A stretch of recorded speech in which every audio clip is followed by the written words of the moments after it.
The term ESL, English as a Second Language, has been a label used for English language learners for a long, long time, and it seems to be neutral. ESL, English as a Second Language.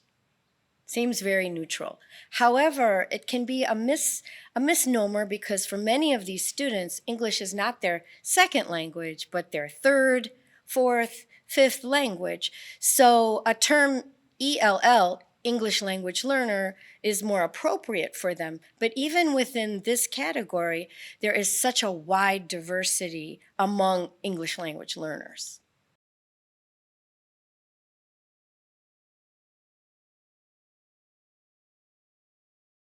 Well, there are several types of multilingual learners that we serve at CCC. The first one would be international students.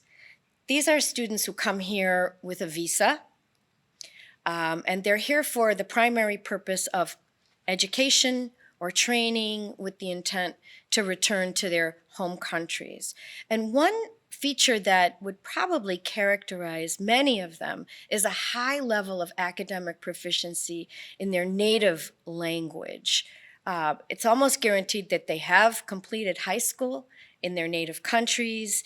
Some of them have studied English as a foreign language in their countries, and when they arrive here, they may or may not need additional English language instruction.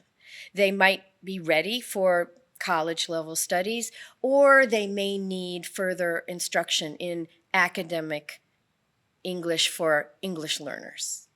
Another population of English language learners are what is called early arriving U.S. educated multilingual students. These are students who are either children of immigrants born here in the United States, or they arrived here at an early age, usually under 10 years of age, and they have done most or all of their schooling in the United States. An interesting factor, I think, in this population is that many of them still retain a high level of communicative proficiency in their native language and use it quite often at home, outside of school. However, their level of academic instruction in their native language is probably non-existent, as it's mostly been in English. Some of these students might need further academic English instruction after graduating from high school. But for these students, since they've been educated in the United States, for them it might be offensive to be considered English language learners. So it would not be appropriate for them to enroll in academic English courses for English language learners. Another population of English language learner that we serve at CCC is what is called late arriving U.S. educated multilingual students. So these are students who arrived in the United States after the age of 10 years old and may have had 8 or fewer years of education in this country. They often arrive with a high level of academic preparation in their native language, but they may have had little or no exposure to English upon arrival. So it's quite possible that these students arrive and they time out of English language instruction while they're in high school because they reach age 18 and then they're done. So for these students, there's a very wide range of what their English language needs might be after they finish high school. Some of them are able to acquire academic English, communicative skills, everything, and be ready for college level studies when they graduate from high school. Others, on the other hand, may need further academic English instruction for speakers of other languages, and they want it, they need it, they're not offended by it. So there is a pretty wide range within this population. Another group of students that we serve here at CCC are adult immigrant students, non-US educated students. And these students come here for a wide variety of reasons. Some of them come here because of political situations in their countries, religious situations. Some come for economic purposes. Some of them have endured a long and very difficult journey coming here. Trauma, many, many things. Another aspect of this population is the wide range of academic preparation prior to coming here. There are students who have had their educations interrupted in their countries. There are students who may have never gone beyond primary school in their countries. There are students who hold advanced degrees from their countries. What unites them all in this category is that they have not done any education in this country. Some of them are here for survival purposes. Their needs for the English language are to continue working or to engage in short-term training.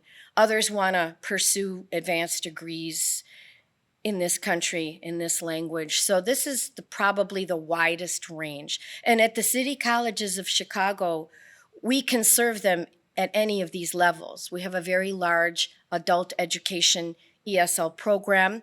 We have our credit academic ESL courses, or the students may be ready for college level English. We also have the CoREC of English 101, 097. So these students probably have the widest range of possibilities where they will start at the city colleges. Another group of students whom we serve at CCC are World English or Global English speaking students. And you might say, what is that? So these are students who speak English as an additional language. In their countries, English is institutionalized to some degree, quite often in the educational system.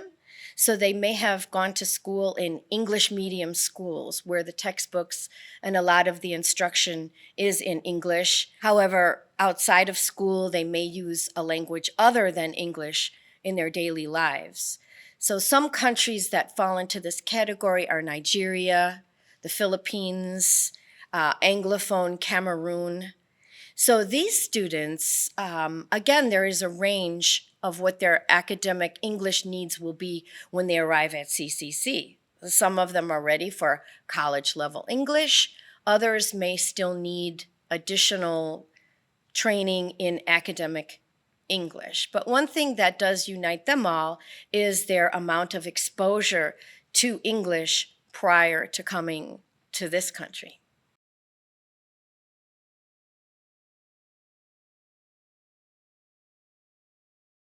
The most important thing for faculty to understand when working with non-native English-speaking students is that wherever they are on the English language learning continuum is not necessarily where they are cognitively or academically. I often tell faculty to imagine themselves being transplanted to a country where they don't know the language at all or don't know much of the language. And there they are with their advanced degrees, with their high level of proficiency in English, and they're about to attempt a college education in a country where they don't know much of the language at all. Are they in need of developmental education? No. Can they think critically? Yes. Can they express themselves in writing? Yes. It's just not in English. So the level of frustration is going to be high, and the perception of these students might be way off. And that's why I tell faculty not to equate English language learning with developmental instruction. It's not always the case.